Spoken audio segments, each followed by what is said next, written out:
My name is Evelyn Carter. I'm 36 years old. 3 weeks ago, I buried my grandfather. At the funeral, everyone cried. Some cried loudly, some cried beautifully, some cried only when someone was watching. I didn't cry at all. Not because I didn't love him. Because I couldn't shake the feeling that the only honest person in that cemetery was lying inside the coffin. After the service, relatives hugged each other, exchanged recipes, argued over flower arrangements, and made promises about staying close. They always do. Some cried loudly. Families become temporary saints whenever there's a hearse nearby. As everyone prepared to leave, my grandfather's attorney walked directly toward me. Not toward my uncle, not toward my aunt, not toward my cousins, toward me. He carried a plain brown envelope, no name, no stamp. Only 3 words written across the front in my grandfather's unmistakable handwriting. Open alone, Evelyn. Before I could ask what it was, my Uncle Richard stepped between us. What envelope? The attorney didn't answer. He simply placed it in my hands. My instructions were very specific. Richard's smile disappeared. You'll open it here, he said. I think Grandpa wanted privacy. He isn't here anymore, Richard replied. We're family. I looked around. For the first time that afternoon, nobody was pretending to grieve. Every pair of eyes was fixed on that envelope. Even my Aunt Melissa had stopped crying. My cousin Tyler quietly put his phone away. Nobody moved. Nobody spoke. It felt less like a funeral, and more like everyone was waiting for a verdict. I slipped the envelope into my purse. I'll read it later. Richard grabbed my wrist. Not hard, just enough his voice stayed calm, too calm. Evelyn, I think you should give that to me. I looked at his hand, then at his face, then slowly removed his fingers one by one. My grandfather addressed it to me. He forced another smile. I'm only trying to help. I nodded. I know. Then I walked away. That evening, I sat alone in my apartment. The city outside my window was unusually quiet. Rain tapped softly against the glass. For almost an hour, I just stared at the envelope. I kept hearing Grandpa's voice. Never rush when something important is waiting. Important things don't expire. Finally, I opened it. Inside wasn't a will. It wasn't money. It wasn't jewelry. It was a single photograph, an old Polaroid, taken nearly 30 years earlier.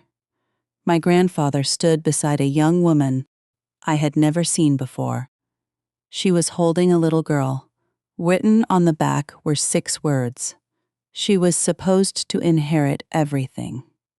My heart stopped. There was another sheet folded beneath the photograph.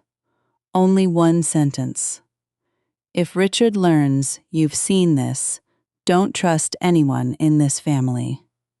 At that exact moment, someone knocked on my apartment door. 3 slow knocks, not loud, not impatient. Deliberate. I checked the peephole. No one.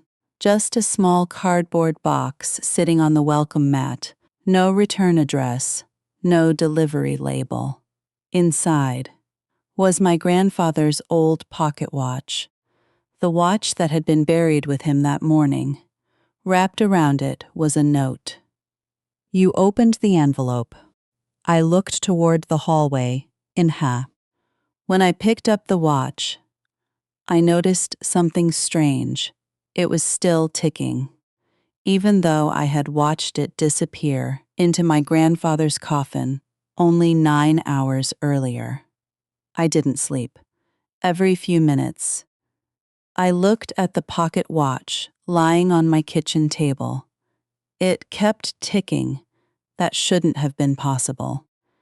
I had watched the funeral director place it inside my grandfather's suit jacket before the casket was closed. I remembered because Grandpa never went anywhere without that watch. He used to say, "As long as it keeps ticking, somebody's telling the truth." By sunrise, I had convinced myself there had to be a simple explanation. Maybe another identical watch. Maybe I remembered wrong. Maybe grief was making ordinary things feel impossible. Then my phone rang. The caller ID read, Martin Hale, my grandfather's attorney. "Evelyn," he said without greeting. "Did anyone contact you last night?" I hesitated. "What makes you ask?" Silence. Then, "The envelope wasn't the only instruction your grandfather left." Every nerve in my body tightened. "What other instruction?" "If you opened it," he said carefully, "I was supposed to move you somewhere safe." Safe? From who? Before I could ask another question, Martin lowered his voice. "Is anyone with you?" "No." "Good. Don't tell anyone we're speaking. Not your uncle, not your aunt, no one. I'll explain everything at 10. The call ended. At 9:15, I left my apartment. Halfway to my car, I noticed the same black SUV parked across the street. Dark windows as engine running. The driver never looked at me, or maybe he never stopped. I drove anyway. 3 turns later, the SUV was still behind me. 5 turns. Still there. I pulled into a crowded gas station. The SUV continued straight. Maybe coincidence, maybe not. I waited another 5 minutes before driving to Martin's office. His secretary looked confused when I walked in. "Can I help you?" "I'm here to see Martin Hale." She frowned. "I'm sorry, Mr. Hale never came in today." My stomach dropped. "He called me an hour ago." She slowly shook her head. "He couldn't have." "Why not?" Her expression changed because she recognized my last name.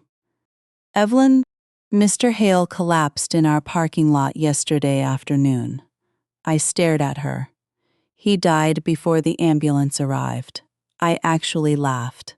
Not because it was funny, because it was impossible. "He called me this morning. I'm so sorry." She reached into a drawer. "The police were here all morning." "Police?" I looked toward Martine's office. Yellow evidence tape covered the doorway. The secretary whispered, "They're saying it might have been a heart attack." Might have, not was. Outside, the black SUV was parked across the street again. This time, the driver stepped out. Gray suit, late 50s, no expression. He walked directly toward me. My pulse exploded. He stopped 6 feet away, reached into his jacket. I instinctively stepped backward. Instead of a weapon, he pulled out a folded newspaper. He handed it to me. Nothing else. Then he walked away. Didn't ask my name. Didn't threaten me. Didn't even look back. The SUV disappeared into traffic. Confused, I unfolded the newspaper. It was yesterday's edition. One article had been circled in red ink. A tiny obituary. Martin Haley, age 68, survived by no immediate family. Funeral services private. Across the obituary, someone had written, "He wasn't the first." That evening, curiosity finally defeated fear. I turned the old pocket watch over in my hands. For the first time, I noticed 4 tiny scratches around the back plate. Not scratches, Sewell marks. Someone had opened it before. Using a butter knife, I carefully pried the back loose. Inside, there wasn't a clock mechanism. Not completely. Hid beneath the gears was an impossibly small memory card. wrapped in clear tape, along with another handwritten message. Just 4 words. Trust the recordings? As I pulled the card free, the watch stopped ticking. For the first time, silence. At that exact moment, someone unlocked my apartment door from the outside. The first envelope arrived on a Thursday. No return address. Just my name, Emily Carter. Typed neatly across the front, I almost threw it away. After everything that had happened over the previous 2 months, anonymous mail had become normal. Sympathy cards, hospital bills, church newsletter, promising prayers from people who never once visited my father. But this envelope was heavier. Inside was a single flash drive, no note, no explanation, just a white label. Watch before they destroy it. I stared at it for almost 10 minutes before plugging it into my laptop. The drive contained only one video, 23 minutes long, recorded from a security camera. The timestamp made my stomach tighten. May 18th, 3 days after my father signed over temporary control of his company to my older brother, Michael. The day everyone insisted Dad had been too confused to understand legal documents. The video showed the hallway outside Dad's private hospital room. No sound, just grainy footage. At first, nothing happened. Nurses walked by. A janitor pushed a cart. A volunteer delivered flowers. Then, at 7:42 p.m., Michael appeared. He wasn't alone. Beside him walked our family attorney. The same attorney who had sworn, under oath, that Dad had personally requested every document signed that week. They entered Dad's room. They stayed exactly 11 minutes. When they left, the attorney was carrying the folder he'd brought in. Michael wasn't smiling anymore. He looked panicked. He checked both directions down the hallway before pulling out his phone. Then something strange happened. Instead of leaving, he walked directly into the hospital records office. A room visitors weren't allowed to enter. He stayed inside nearly 20 minutes. When he finally came out, he wasn't carrying anything. But the records clerk followed him into the hallway. Michael handed the man a thick envelope. The clerk looked inside, nodded once, then quietly slipped it into his backpack before returning to work. I replayed those 15 seconds 7 times. Money. It had to be. Maybe not. But it looked exactly like it. At the bottom of the flash drive sat one more file, a PDF, hospital visitor logs, highlighted in yellow. Every person who entered Dad's room during those 5 days. One name appeared over and over, not mine, not Michael's, not my mother's, the hospital records clerk. 6 visits. None of them listed in Dad's medical chart.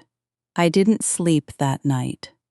Not because I finally had proof, because I finally understood something much worse. Someone inside the hospital had been helping them. Friday morning, I drove back to St. Andrew Medical Center, not to accuse anyone, to ask questions. Questions accountants ask, specific ones. Questions with dates, names, times, paper trails. The receptionist recognized me immediately. "I'm sorry," she said softly. "Your father was a wonderful man." I smiled, then asked, "Can I speak with whoever oversees medical records?" Her smile disappeared just enough for me to notice. "They're very busy. I'll wait." 32 minutes later, a woman introduced herself as Karen Wells, Director of Health Information, professional, polite, careful. Too careful. I placed the visitor log on her desk. I have a question. She looked at the highlighted name, then looked away almost immediately. What about it? I'd like to know why a records clerk entered my father's room 6 different times. She folded her hands. They may have been delivering paperwork. I checked. The nurse's notes mention no paperwork. They could have been correcting records. I checked that too. No amendments were filed. Silence. She leaned back. I'm afraid I can't discuss employee matters. I nodded. That's fine.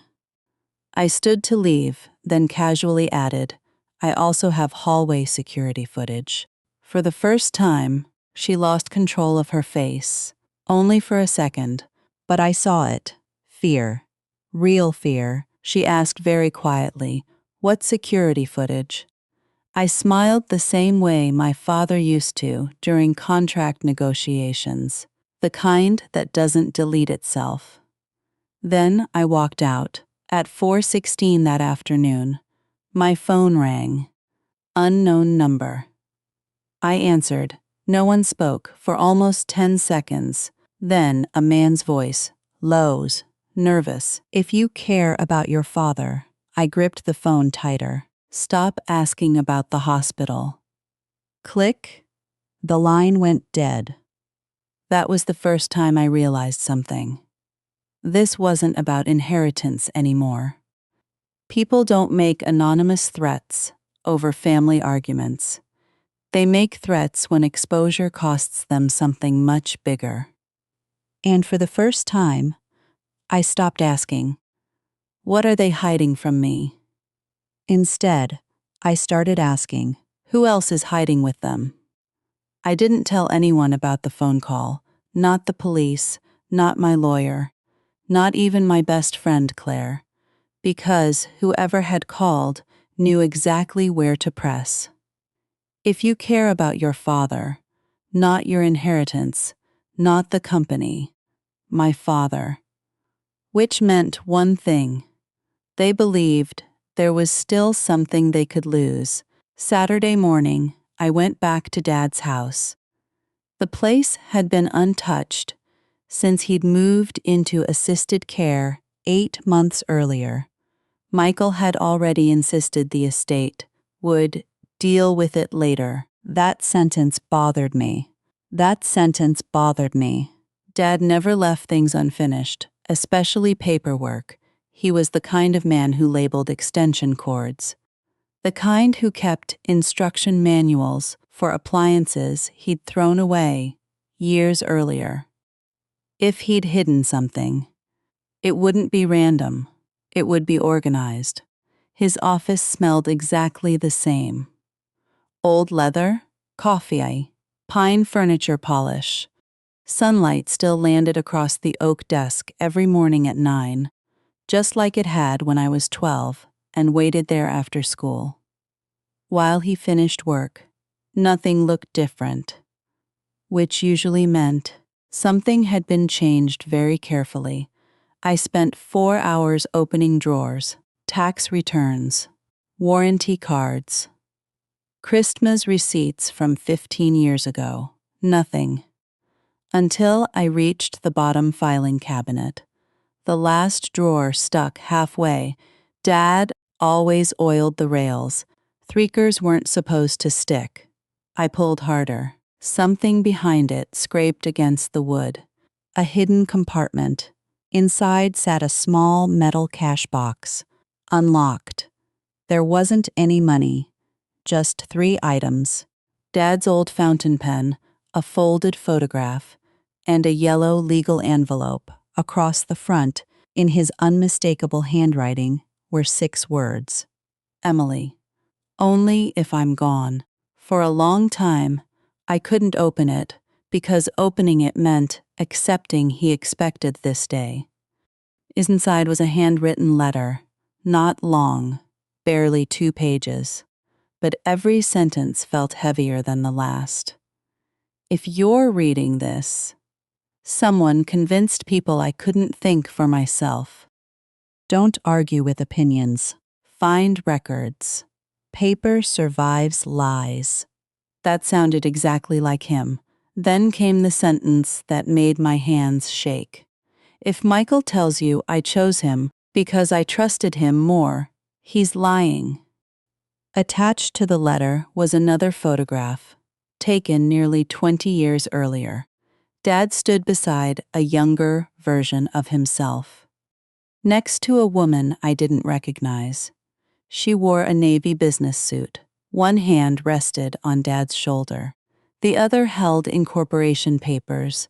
On the back, Dad had written one name, Margaret Sloan, then underneath, "She knows what really happened." I had never heard that name. Not once. Not at birthdays. Not at company events. Not during board meetings. Nothing. Yet whoever she was, Dad trusted her enough to leave her name for me after his death. I searched online. Nothing recent. No social media. No interviews.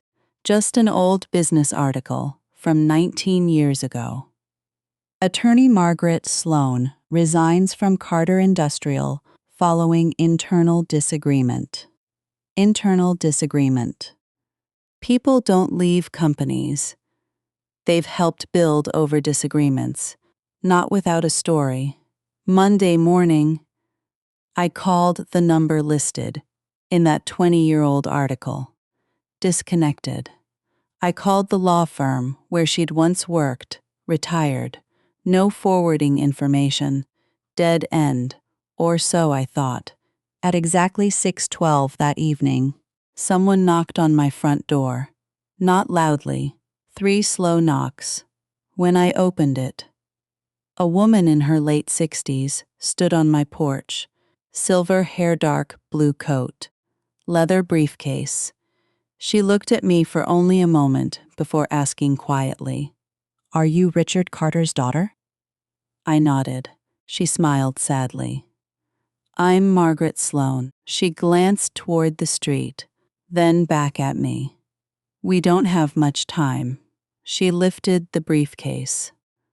"And I brought the documents your brother has been trying to find for 8 years." Margaret Sloan didn't come inside immediately. She stood on my porch, scanning the street, the way people do after they've spent years learning who watches. Finally, she stepped into my living room. She didn't remove her coat, didn't accept coffee, didn't make small talk. She set the worn leather briefcase on my dining table and asked only one question. "Has Michael contacted you since Friday?" I nodded. "He doesn't know I found you." She let out a slow breath. "Good. Let's keep it that way." She unlocked the briefcase with a tiny brass key. Inside were 5 thick folders, each one labeled by year .1998. 1999, 2000, 2001, 2002. The last folder looked newer than the others. She placed it in front of me. "Start there." Inside were copies of board meeting minutes, corporate resolution, shareholder agreements, everything stamped and notarized. Every page carried my father's signature. Every signature looked exactly right. Except, Margaret quietly slid another document beside them. Dad's driver's license renewal from 6 months earlier. Compare them. At first, I couldn't see it. Then suddenly, I couldn't unsee it. Dad always crossed the letter T in Richard with one long horizontal line. Every legal document Michael had presented after Dad entered assisted care used a short stroke instead. Tiny difference, almost invisible, but consistent, across 37 separate pages. "Foras?" I whispered. Margaret shook her head. "Worse, they weren't forged. They were traced." She explained patiently. "Years ago, while serving as the company's general counsel, She'd required executives to sign specimen cards for banking purposes. Those signature samples had been archived securely. Or so everyone believed. 3 months before Dad became ill, someone accessed that archive. Only once, the security log showed the request. Guess whose authorization appeared beside it? Michael Carter. My stomach tightened. But the notary, Margaret, finished the sentence for me, certified only that someone signed. Not that Richard understood what he was signing. Then she looked directly into my eyes. Capacity and authenticity are 2 different battles. She opened another folder. Inside sat emails, retinted, chronological. One message from 8 months earlier caught my attention immediately. From Michael Carter to Harold Benson, subject. Transition, Plan 1 sentence had been highlighted. Once Dad starts forgetting meetings, everything becomes much easier. I read it again, then again. Maybe there was another meaning. Maybe. Margaret gently shook her head. Read the next email. Harold replied 3 hours later. Understood. Timing will matter more than paperwork. Timing, not paperwork. That sentence sat in the room like smoke. I looked up. Who is Harold Benson? Margaret didn't answer immediately. Instead, she reached into the briefcase one last time, pulled out an old framed photograph, Campanani Christmas party. 15 years ago. Dad stood in the center, Michael beside him, several executives. One man with silver hair, standing directly behind Dad. Margaret pointed. That's Harold, our family physician. I felt every muscle in my body go still. Our doctor? She nodded once. The same doctor who later declared your father mentally incapable. The room became impossibly quiet, not because I finally understood the scheme, because it suddenly had a shape. It wasn't just Michael. It wasn't just the lawyer. It wasn't just someone inside the hospital. It reached into Dad's medical records. His legal documents, the company, everything depended on one opinion, one diagnosis, one doctor. Margaret closed the folders carefully. Then she said something that chilled me more than every document combined. Emily, I stayed silent for 8 years because I thought your father would expose this himself. She looked toward the window, but someone expected him to die before he could. Before I could respond, my phone vibrated, a noonal number. Another voicemail. This time, they didn't hide their voice. It was Michael, calm, controlled, almost cheerful. Emily, I know you've been asking questions.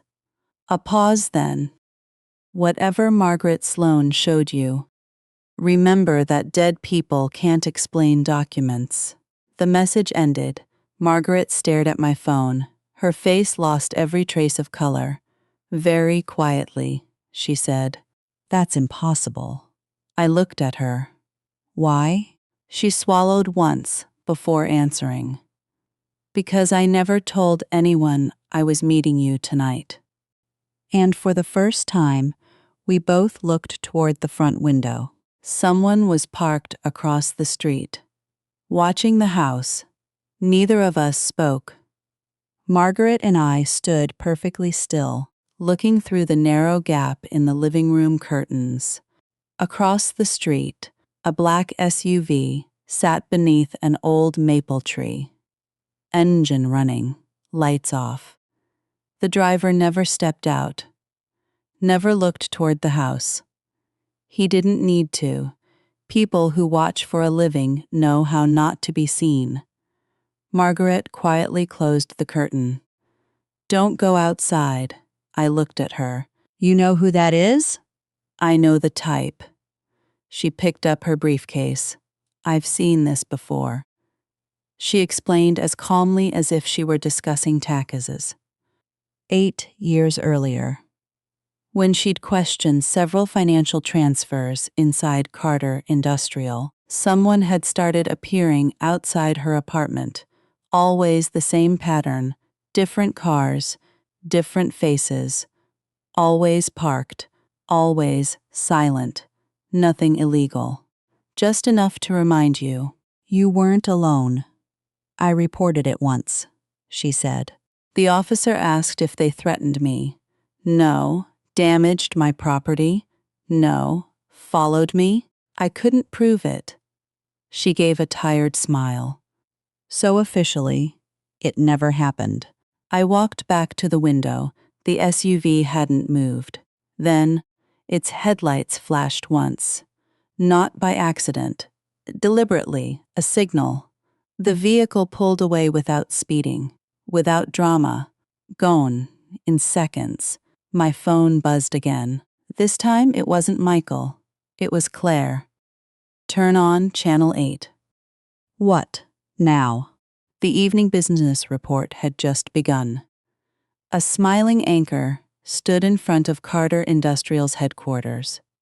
The headline across the bottom of the screen read, Carter Industrial announces new CEO. Michael stepped onto the podium. Confident, relaxed, perfect suit, perfect smile. He thanked the board, praised our father's legacy, promised stability. Then he said one sentence that made Margaret freeze beside me. Our father always believed leadership should pass to the person most prepared. Margaret whispered, That's not what Richard believed. No, it isn't. The camera zoomed in as Michael signed a ceremonial document. Applause filled the room. Flashbulbs exploded. The broadcast lasted barely 3 minutes. But Margaret pointed at the screen before it ended. Pause it. I rewound the recording. Fought fares by frame. Michael signed with the same expensive fountain pen Dad had kept for 30 years. The one sitting inside the metal box I'd found in his office. Except, that couldn't be possible. I looked toward the hallway, where I'd locked the box inside my home safe the night before. The pen was still there. I checked, which meant Michael had another one, an identical pen. Margaret frowned. Richard commissioned only 2. One for himself. And one, she stopped speaking. I finished the sentence. For whoever he expected to succeed him. She nodded slowly. I remember the presentation. It wasn't Michael.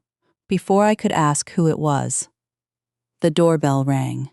Once, sharp, unexpected. Neither of us moved. Then came a second ring, followed by a man's voice through the closed door. Courier's delivery for Emily Carter. I hadn't ordered anything. Margaret quietly shook her head. Don't answer. The bell stopped. Silence. 30 seconds passed. Then footsteps faded down the porch. Only after another full minute did I crack the front door open. No courier, no truck. Just a small brown package sitting on the welcome mat. No postage, no shipping label. Only my name. Inside, wrapped carefully in newspaper, was an old silver pocket watch. It belonged to my father. I knew because he'd shown it to me every birthday since I turned 10. Engraved inside the lid were 4 words, Time reveals every debt. But that wasn't what made my hands shake. Folded beneath the watch was a single handwritten note. No signature, just one sentence. You're searching in the wrong company. At the bottom, an address. Not Carter Industrial, not the hospital, not the law office. It was the address of Oak Ridge Memory Care Center, the nursing home where my father had spent the last 6 months of his life. Someone wanted me to stop looking at the paperwork and start looking at the people who had cared for him in his final days. The next morning, I drove to Oak Ridge Memory Care Center with my father's silver pocket watch in my purse. The address from the note had kept me awake all night. Whoever left it had taken a risk. They hadn't warned me to stop. They'd redirected me. There was a difference. Oak Ridge looked exactly the way families hope these places look. Fresh flowers, rocking chairs on the porch, bird feeders outside every window. The kind of place designed to reassure visitors that their guilt could rest for an hour. The receptionist greeted me with practiced kindness. "I'm sorry for your loss, Miss Carter." I smiled politely. I was hoping someone could answer a few questions about my father's last months here. Her expression tightened almost invisibly.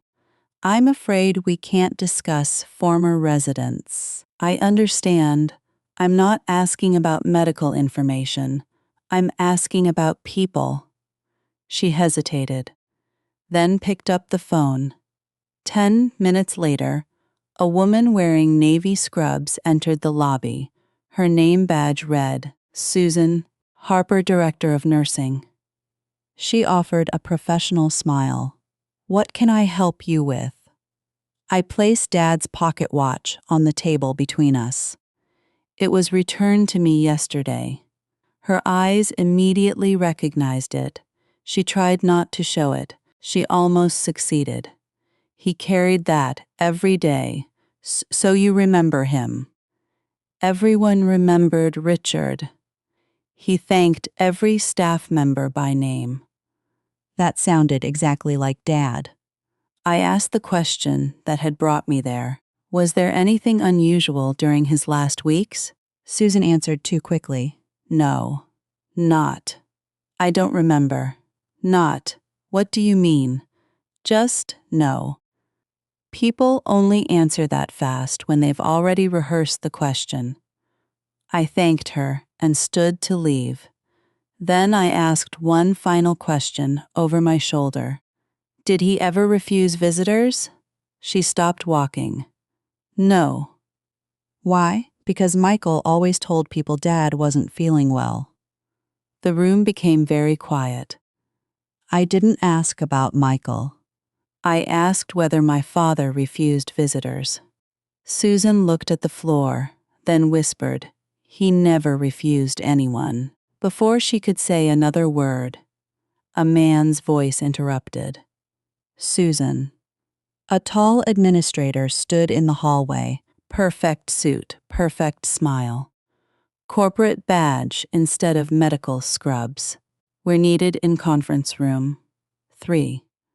Susan immediately stepped back, professional again. "I'm sorry, Miss Carter. I really can't help further." She walked away without looking back. As I reached the parking lot, someone called my name, quietly. I turned. Susan stood beside the employee entrance, looking over her shoulder every few seconds. "You have 5 minutes." She didn't invite me inside. Instead, we stood behind the building, near the delivery dock, where security cameras couldn't easily see our faces. Her hands were shaking. "Your father kept asking for you." I felt my chest tighten. "What?" "Every day. He asked whether you'd called, whether you'd written, whether you knew where he was." I couldn't speak. Michael had told everyone Dad didn't recognize me anymore. Susan looked ready to cry. "He recognized you every single day. He knew exactly who you were. He even remembered your birthday," I whispered. "Then, why wasn't I allowed to see him?" She closed her eyes. "Because someone changed his visitor status." "What does that mean?" "It means only approved visitors could enter. I never approved that." "I know." She reached into her scrub pocket, folded piece of paper, photocopied, not original, visitor authorization form. At the bottom, my father's signature, accept. I'd seen enough signatures by now to notice immediately. The same short cross on the letter T, the same traced handwriting. Another fake. Then Susan said something that completely changed the direction of everything. I didn't make this copy. Who did? She looked toward the building again. Your father. I stared at her. That's impossible. He asked me to copy it. The day before he died, he told me. She swallowed hard. Protrusioning. One day Emily will need proof they kept her away. I looked at the paper in my hands. Dad had known. He had understood exactly what they were doing. Even trapped inside that facility. He'd been collecting evidence. Then Susan grabbed my wrist. Her voice dropped almost to a whisper. Emily, your father wasn't afraid of dying. He was afraid of one person. I barely breathed. Who? Before she could answer, a black sedan turned into the employee parking lot. Susan's face drained of color. Go, now! What about? Go! I got into my car just as the sedan stopped beside the staff entrance. A man stepped out, wearing an expensive gray suit. I recognized him instantly. Not from the company. Not from the hospital. From the photograph Margaret had shown me, standing behind my father at the Christmas party, Dr. Harold Benson. The same doctor who had declared my father mentally incompetent. Was visiting the nursing home the day after I started asking questions. I didn't follow Dr. Harold Benson, not immediately. For the first time since my father died, I forced myself to do what Dad had always taught me. Never chase people. Follow the paperwork. People lie. Records usually don't. I drove home with the copied visitor authorization folded inside my notebook. For 3 hours, I sat at my dining room table. The fake signature, the hospital footage, Margaret's files, Suzanne's statement, the threatening phone calls.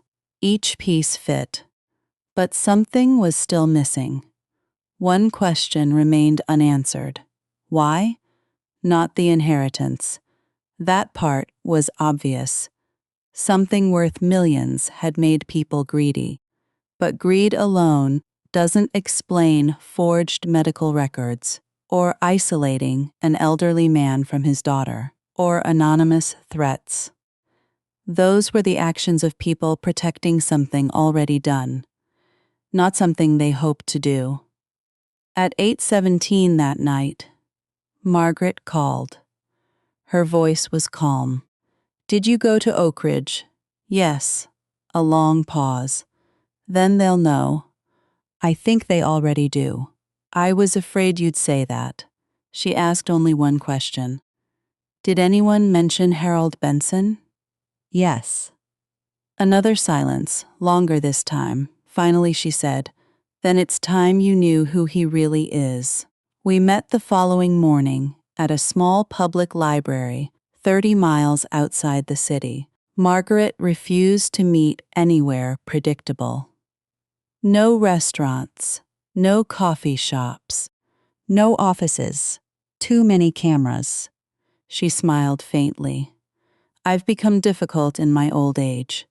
I understood. She hadn't become difficult. She'd become careful. She slid an old personnel file across the table. Not from Carter Industrial, from 27 years earlier. A private medical clinic. At the top, Dr. Harold Benson Medical Director beneath it. One familiar name, Richard Carter, Bide Chairman. I frowned. My father owned part of the clinic? Margaret nodded. For 6 years. I never knew. Very few people did. She explained. long before Carter Industrial became a national company. Dad had invested in several local businesses. One of them was Benson Family Medical. Harold wasn't just Dad's physician. He had once been his business partner. That partnership ended abruptly. No public explanation, no lawsuit, no announcement. Just gone.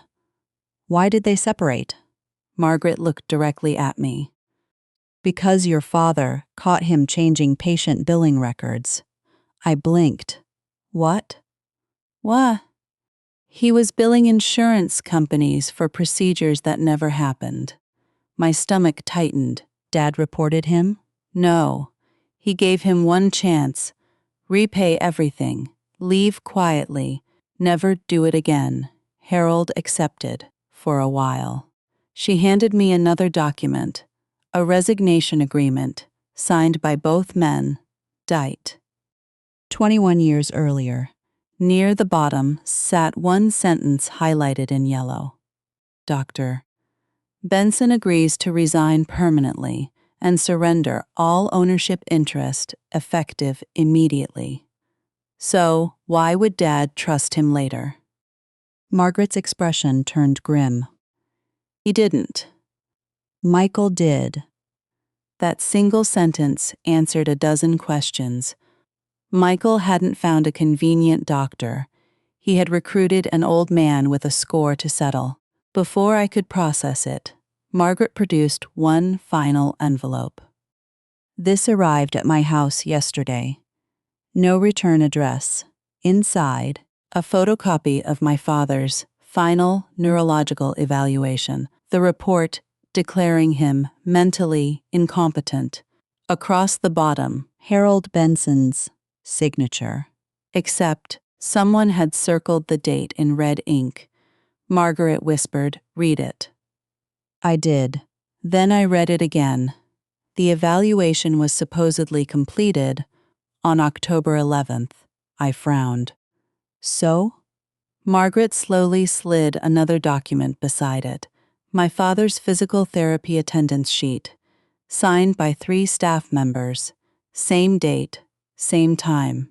Except, Dad had been attending a 2-hour rehabilitation session across town when Dr. Benson claimed to have conducted a full 90-minute cognitive examination. He couldn't have been in 2 places at once. I looked up.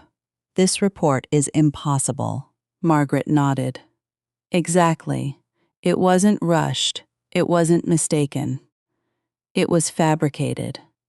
For the first time, I wasn't holding evidence that raised questions. I was holding evidence that destroyed an entire story. If this report collapsed, then every legal document signed afterward, every transfer of authority, every board vote, every decision Michael justified using Dad's supposed incapacity, could collapse with it. My phone vibrated. An email notification, unHunal sender. No message. Just one attachment, a photograph, taken, through the window of my own dining room. Last night, I recognized the lamp, the binder on the table, even my coffee mug. Someone had been standing outside my house, watching me. At the bottom of the photo, 5 typed words. You're running out of time. I didn't call the police after receiving the photograph. I didn't call Michael. I didn't even close the blinds. Instead, I carried the picture to my father's old study and placed it beside the growing stack of evidence. Then I asked myself the same question Dad would have asked. If someone wants me scared, what are they afraid I'll find? The answer wasn't in the photograph. It was in the timing. Whoever sent it knew I had just uncovered Dr. Benson's impossible medical report. That meant one thing. Someone inside the investigation was feeding them information. The following morning, my attorney, Daniel Brooks, filed an emergency petition requesting every document used to declare my father mentally incompetent. By law, those records had to be preserved. If anyone tried to alter them now, there would be a record of that too. At least. That was the plan. 3 days later, Daniel called. His voice sounded different, not frightened, confused. "Emily, the court clerk says one file doesn't exist." I frowned. "What file?" "The original neurological evaluation." I stopped writing. "What do you mean it doesn't exist?" "I mean, it's not in the court archive. It's not in the probate file. It's not attached to the guardianship petition. The certified copy your brother submitted references an original that no one can locate." That afternoon, we drove to the courthouse ourselves. The records supervisor met us in a small office surrounded by shelves of boxed files. She looked embarrassed. "I've worked here 22 years. I've never seen anything like this." She handed me the chain of custody log. Every document submitted during my father's case had been scanned, logged, DIN'd, except one, the neurological evaluation. There was only a note. "Original retained by submitting physician, sit-adding physician, Dr. Harold Benson." Daniel looked at me. He kept the original. The supervisor nodded. He requested permission. Was that normal? "No." "Then why approve it?" She hesitated. "Because no one objected." On the drive home, my phone rang, unknown number again. This time, I answered immediately. Silence. Then an elderly woman's voice, soft, careful. "I saw your father cry. I gripped the steering wheel." "Who is this?" "I worked nights at Oak Ridge." "I can't say my name." "Not yet." She spoke quickly, as though reading from memory. "The week before he died, your father told me, if Emily ever comes, tell her I never stopped waiting." I felt tears blur the road, she continued. "He also gave me something." My heart pounded. "What?" "I was afraid to keep it, so I hid it." She gave me an address, an old church on the edge of town. There are lockers in the community hall. Number 27. The key is taped underneath the third pew. Before I could ask another question, she whispered, "They're listening." The call disconnected. Daniel wanted to come with me. I refused. If it was a trap, only one of us needed to walk into it. The church had been closed for years. Dust covered the stained glass windows. The parking lot was empty. Inside, everything smelled of old wood and candle wax, exactly where the woman said, under the third pew. A tiny brass key. Locker 27 opened with a metallic click. Inside sat a plain cardboard box, nothing else. My hands trembled as I opened it. There was no money, no jewelry, no secret contract. Just a cassette recorder. Old enough that most people would have thrown it away. A yellow sticky note clung to the top, in my father's handwriting. "If you're hearing this, they were faster than I expected." My breath caught. I pressed play studique. Then, my father's voice, weak older, but unmistakably his. "Emily, if this recording exists, it means someone succeeded in separating us." I couldn't move, he continued. I wasn't confused. I was being isolated. Then came the sentence that changed everything. The first person I stopped trusting. A burst of static swallowed the words. The tape skipped. Recovered. Wasn't Michael. I leaned closer.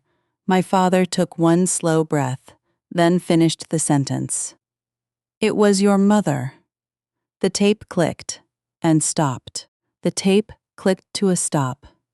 For nearly a minute, I just sat there in the empty church basement, listening to silence.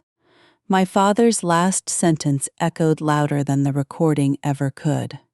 The first person I stopped trusting wasn't Michael.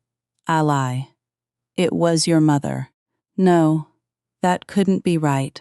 My mother had enabled Michael, protected him, made excuses for him.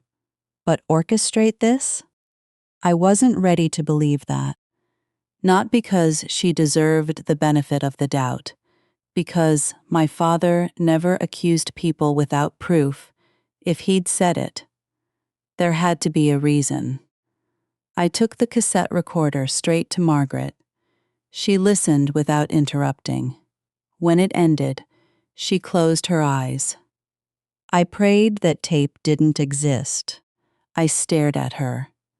You knew? I knew Richard was recording conversations. I didn't know what he'd left behind.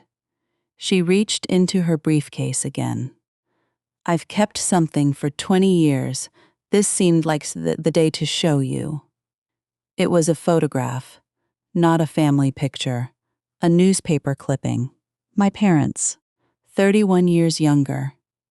Standing outside Carter Industrial, on the day the company went public, Dad smiled proudly.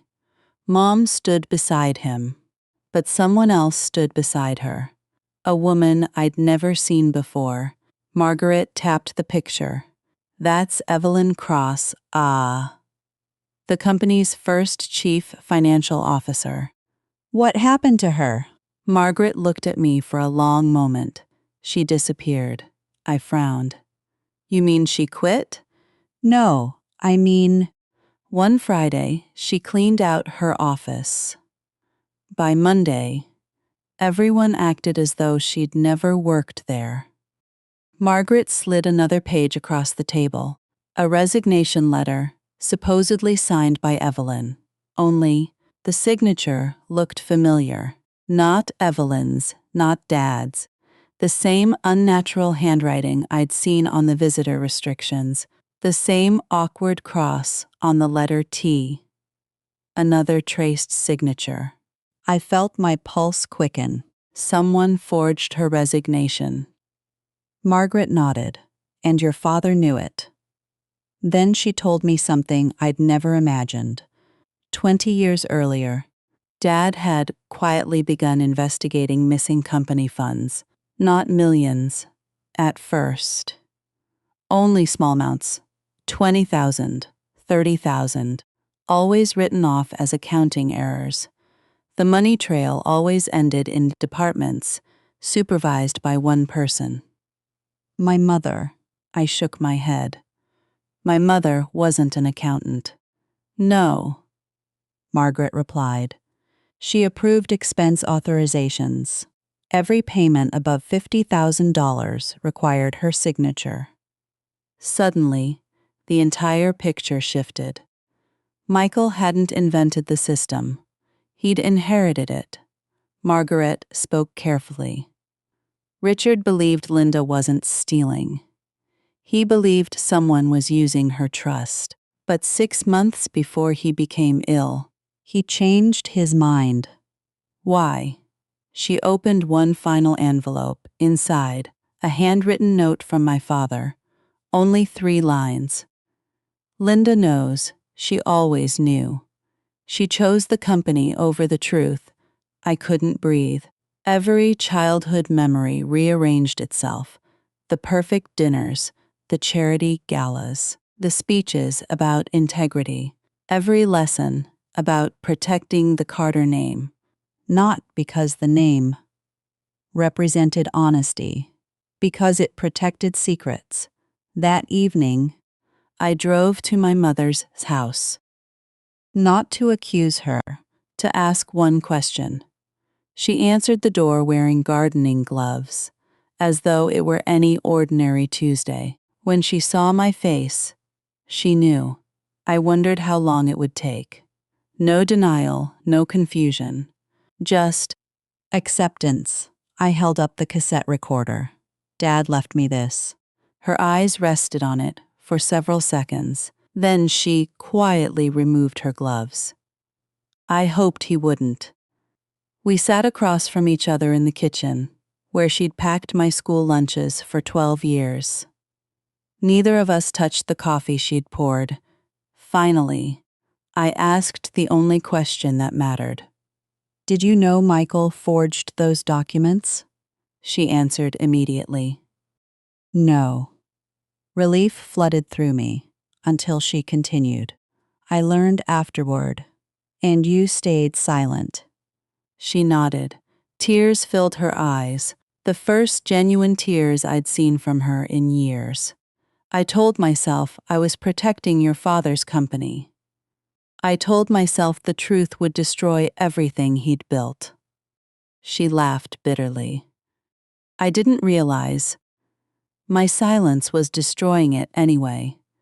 Then she stood, walked to an old china cabinet, unlocked the bottom drawer, and removed a thick blue ledger, paper, not digital, handwritten. Every suspicious payment, every unauthorized transfer, every false invoice, 23 years of records. My father hadn't been keeping the evidence. My mother had, hid in the one place Michael would never think to search, because he believed she would always protect him. She slid the ledger across the table, then whispered the sentence I'd waited my whole life to hear. "I'm done protecting this family." I opened the first page. The earliest entry was dated 23 years ago. The name beside the very first illegal payment wasn't Michael. It wasn't Dr. Benson. It wasn't Harold's clinic. It wasn't even my mother's. It belonged to someone I had never heard before. Chairman William Ashcroft, the founder of Carter Industrial, the man everyone believed had died an honorable legend, the man whose portrait still hung in the company's headquarters, which meant the corruption hadn't started with my brother. It had started with the company itself. The next morning, my phone rang before sunrise, unknown number. I almost ignored it. Instead, I answered. "Hannah?" The voice was hesitant. It took me a second to recognize it. "Rachel? I need to tell you something before someone else does." I sat up. "What happened?" "They searched Derek's office yesterday." My stomach tightened. "Who?" "The investigators." She paused. "They copied every computer, every bank record, every client file connected to the foundation." I stayed silent. Rachel continued. "They found another account." "What account?" "The account nobody knew existed." According to Rachel, the public foundation account wasn't where most of the money had gone. That account had been designed to look clean. Small expenses, small transfers. Just enough activity to appear legitimate. The real money had quietly been moved into another business account under one of Derek's LLCs. The investigators found it because one transfer had been labeled incorrectly. One typo, one bookkeeping mistake. Thousands of transactions destroyed by 2 extra letters. I almost laughed, not because it was funny, because every accountant knows fraud almost never ends because someone suddenly becomes honest. It ends because someone gets careless. Rachel's voice cracked. I kept thinking if I had spoken sooner. I stopped her. "No, you didn't steal from Grace." "You stopped it," she cried, quietly. "I should have protected you. You protected your children. That's enough." After we hung up, I drove Grace to school, cried loudly. She had recovered beautifully. Her cardiologist had officially removed her activity restrictions. For the first time, She could run with the other kids during recess. No limits, no warnings, no sitting on the bench. When the school bell rang, she looked back at me. "Mom, yeah, can I race today?" I smiled. "As fast as you want." She grinned, then disappeared into the crowd. I sat in my car long after the parking lot emptied. Because for years, every decision had been about keeping her alive. Now, I finally got to watch her live. That afternoon, Channel 7 called again. "Tess, we have another story. I figured they found more evidence." I heard. She hesitated. "This changes everything." "How?" "The Attorney General is considering criminal charges now." I closed my eyes. I had expected lawsuits, audits, civil penalties. Not this. Tess lowered her voice. "They believe donor money wasn't just misused. They believe it was intentionally hidden." That evening, my mother called, not to apologize, not to explain. She only asked one question. "Hannah, can you make this stop?" I looked at the family photo on my bookshelf. The new one. Me, Grace, Rachel, her kids, Bonnie, Maria, everyone laughing around my dining table. "No." Silence. Then, "You'll destroy your brother," I answered quietly. "I didn't build what he's losing." "He did." She started crying, real crying, not polished, not careful, just grief. For the first time, I realized something. She wasn't mourning Derek. She wasn't mourning the foundation. She wasn't even mourning the money. She was mourning the image she had spent 40 years protecting, and there was nothing left for me to save. 3 days later, the evening news interrupted regular programming. A familiar building appeared on screen, the county courthouse. Then, my brother walked down the front steps, not in a tailored suit, not smiling, no campaign banner, no photographers he invited himself. Just investigators beside him. A reporter spoke over the footage. "Multiple felony financial charges have been filed." I muted the television. I didn't need to hear the rest.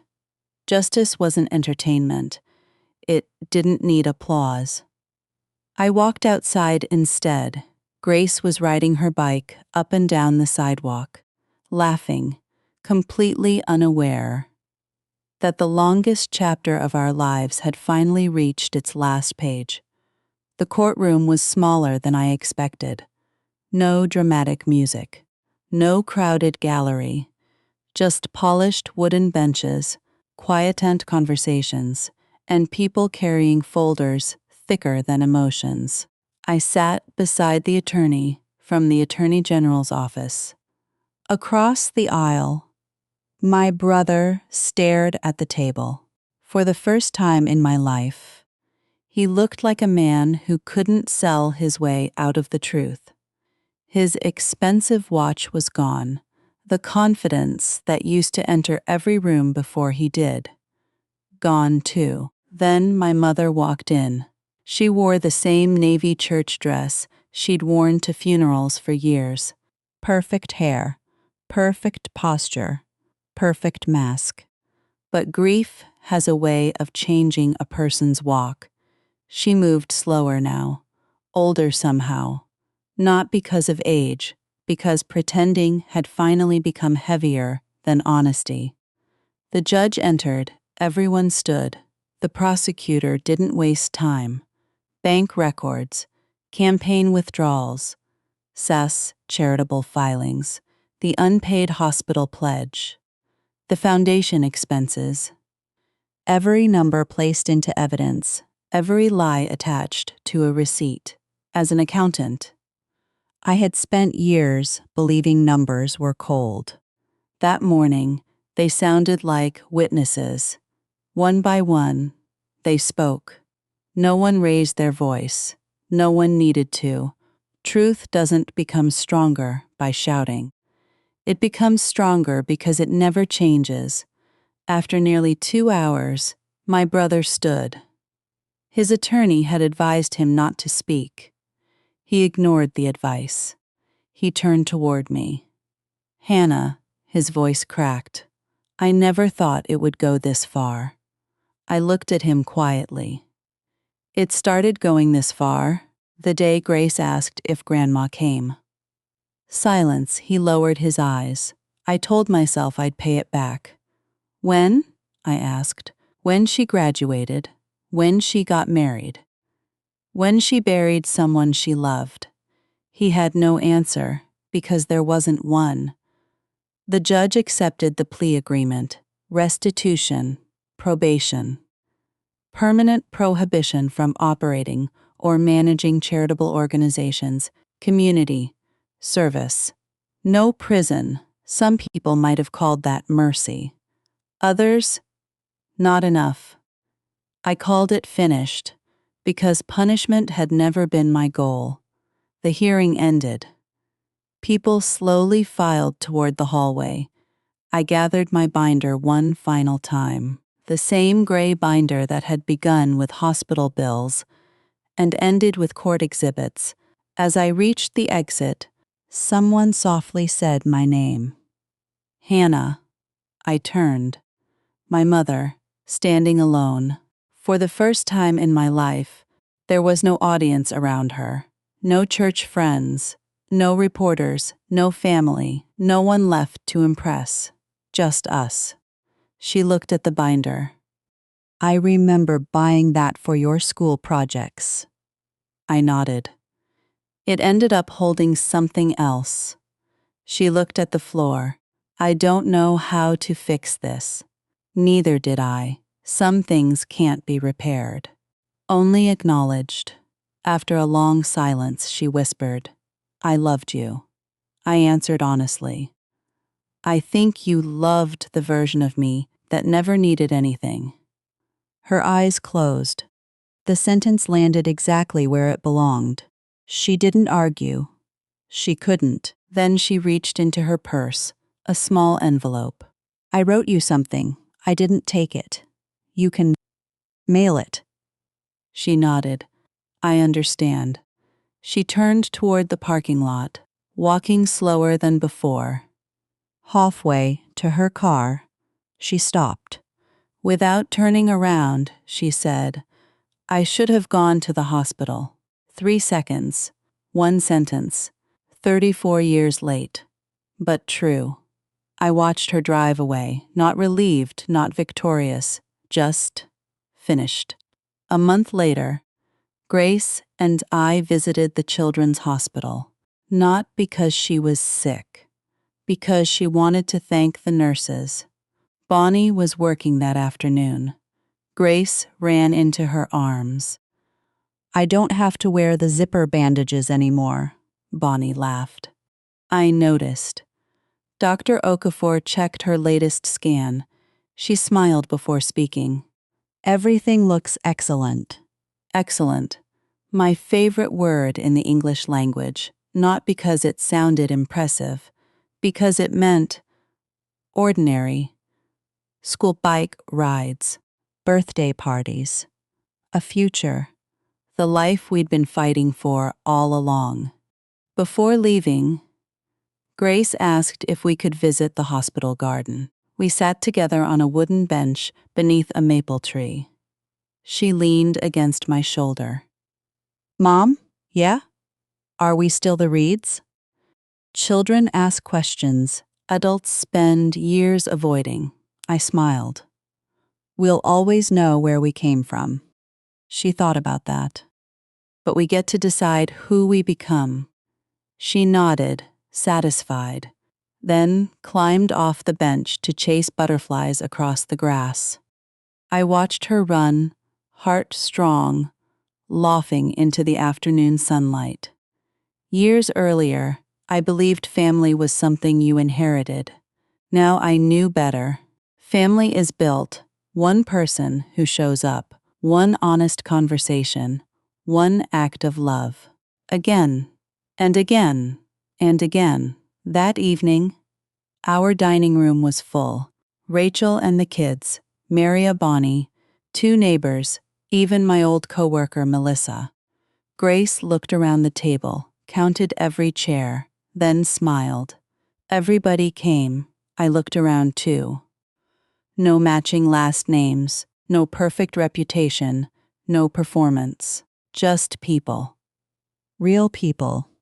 People who stayed. Grace accidentally knocked over her glass of milk.